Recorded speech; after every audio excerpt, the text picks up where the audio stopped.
pada malam ini saya ingin mengutip sebelum saya tutup satu tulisan dari kitab buku Ustadz Salim Afila yang sangat istimewa di halaman 151.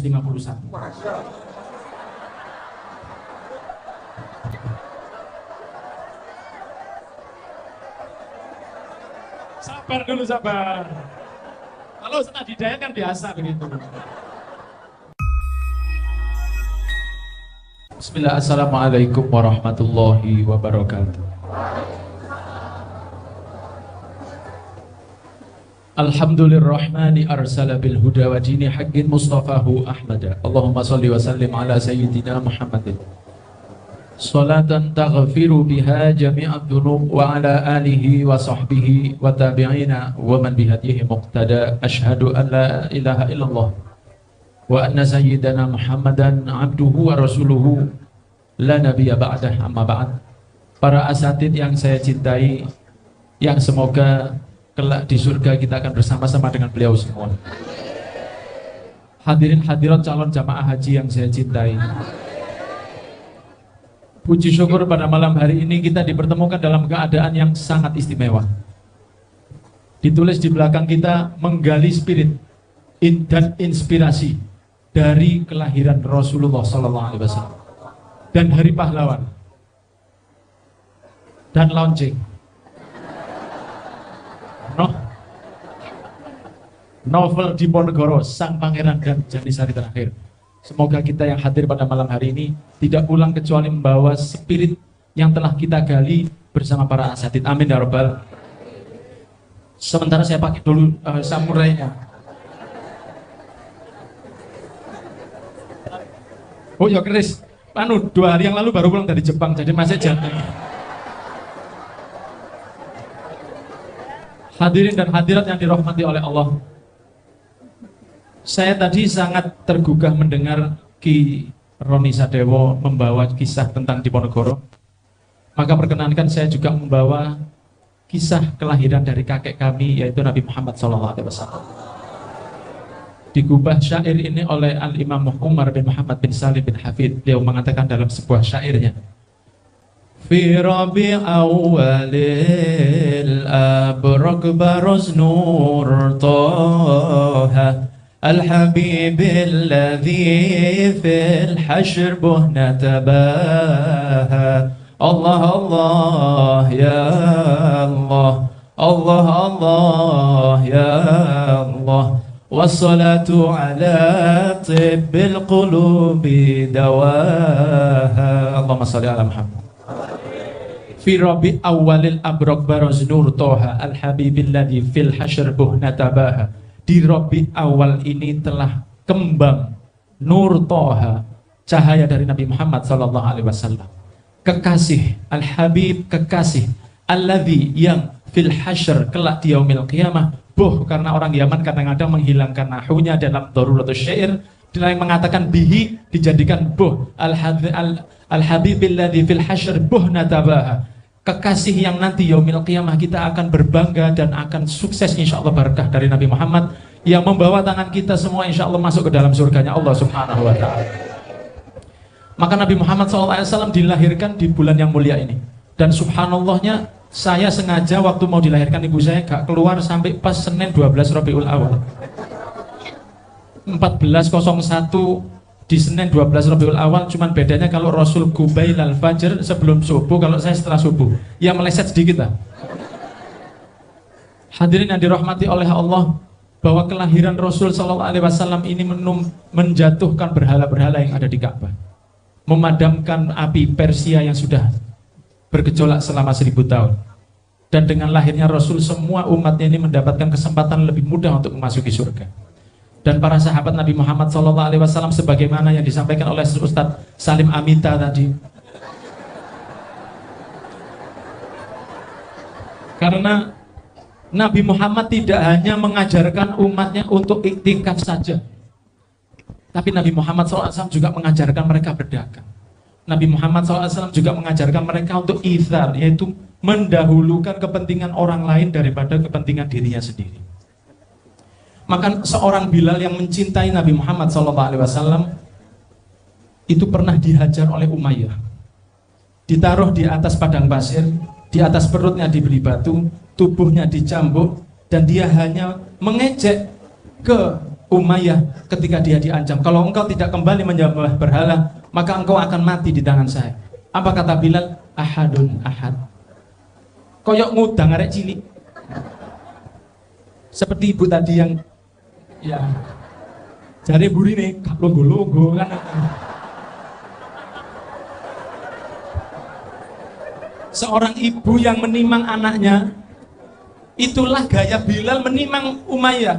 Diancam, kalau kamu tidak selesai akan saya bunuh kamu. Kamu berhenti menyembah Allah, kembali menyembah berhala, atau kamu akan mati di tangan saya. Apa dikatakan? Ahadun ahad. Ini wajah hancur, hadirin. Apa dia kata? Ahadun ahad. Allah. Ketika itu ditanya oleh para sahabat yang lain, kamu kok kuat? Iya, saya waktu itu terbayang wajah Nabi Muhammad sehingga hilanglah semua rasa sakit saya. Itulah mereka. Ada lagi seorang sahabat perempuan, ini banyak akhwat, ada seorang yang bernama Sumayyah. Dia menanti pasukan Islam itu yang berperang. Sebagaimana Pangeran Diponegoro berperang, berjihad membela Islam, para sahabat Rasul juga berperang membela agama Islam supaya kita bisa duduk seperti ini. Duduknya kita di sini ini juga berkat dari peperangan yang dilakukan oleh para sahabat Nabi Muhammad SAW. Maka mereka pun ketika mendengar Sumayyah, di situ dikatakan, wahai Sumayyah, sabarlah, ayahmu sudah meninggal. Apa yang dikatakan? Saya tidak tanya ayah saya, Rasul bagaimana? Dikatakan Rasul ada di belakang. Datang lagi orang yang lain mengatakan, Sumayyah, sabarlah, anakmu sudah meninggal. Saya tidak tanya anak saya, Rasul bagaimana?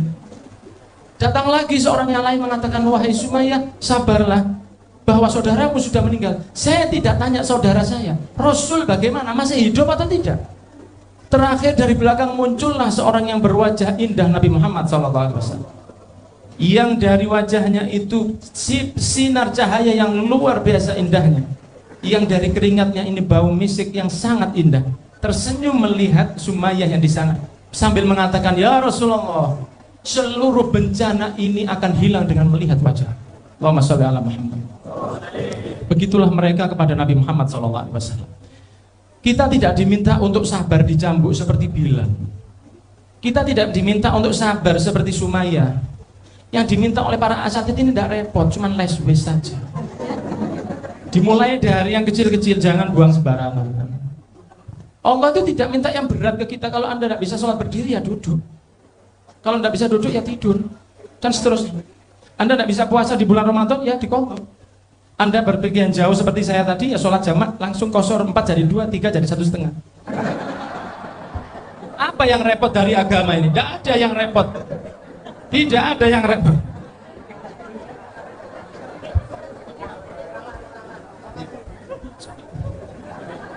Tidak ada yang repot dalam agama ini. Mosok karo rek guyon ada. Gua akhirnya dilakoni temenan darah. Tidak ada yang repot di agama ini. Malam ini kita memperingati kelahiran Rasul dan bagaimana perjuangan dari Pangeran Diponegoro. Alhamdulillah Ustaz Umar minta bertahan di sini.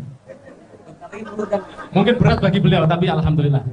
Ya, pelan-pelan masuk ke beliau. Hadirin yang dirahmati oleh Allah.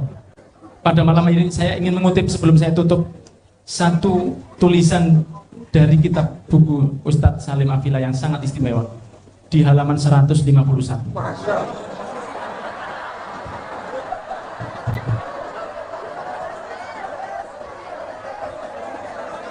Sabar dulu, sabar. Kalau Ustaz Hidayat kan biasa begitu. Dekat beliau ini nular ilmunya, insya Allah. Amin ya Rabbal. Dekat beliau niru senangnya dengan Al-Quran, insya Allah. Dekat beliau senang untuk ibadah, insya Allah. Amin. Di bagian ke-10, kisah itu di Mekah 14 April 1803.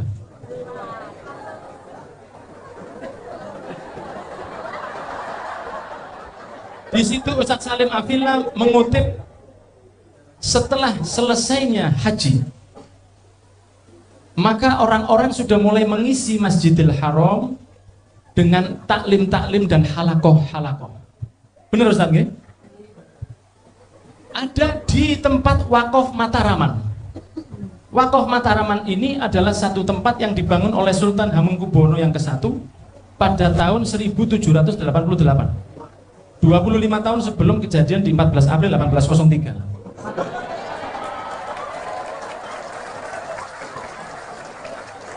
Dikisahkan di dalam buku itu bahwa wakaf Mataraman itu semakin ramai dengan adanya seorang alim, dengan beberapa ulama dan santri Ashabul Jawin yang memenuhi wakaf Mataraman. Di takliknya, apa taklik itu bahasa Indonesia? Catatan kaki, footnote. Di catatan kakinya ditulis bahwa sampai Kiai Ahmad Dahlan masih menangi wakaf Mataraman tersebut. Benar gak? Kemudian setelah itu tidak tahu entah kemana. Dan insya Allah wakaf Mataraman itu semoga bisa turun di Masjid Jogokarya. Bersama para ulama dan Ashabul Jawin, santri-santri yang istiqomah ini, marilah kita meniru apa yang telah dilakukan Nabi Muhammad. Marilah kita berkorban dengan seperti para sahabat. Marilah kita tiru perjuangan Pangeran Diponegoro melawan penjajah yang seperti itu. Maka malam ini saya spesialkan pakai keris, pakai serban, pakai imamah. Semoga ditulis sebagai orang yang mengikuti Nabi Muhammad dan juga mengikuti para ulama, diantaranya adalah Pangeran Diponegoro. Barakallahu fikum. Terima kasih kepada para asatid yang telah hadir dan juga mewarnai malam ini yang luar biasa. Hadirin hadirat, saya ulang lagi, tanpa antum majelis ini akan jadi tidak indah. Kalau kita hadir semua ini di depan dan antum tidak ada hadir sama sekali, tanpa antum majelis malam ini tidak akan indah. Semoga Allah membawa kita semua ke dalam surga. Wassalamualaikum warahmatullahi wabarakatuh.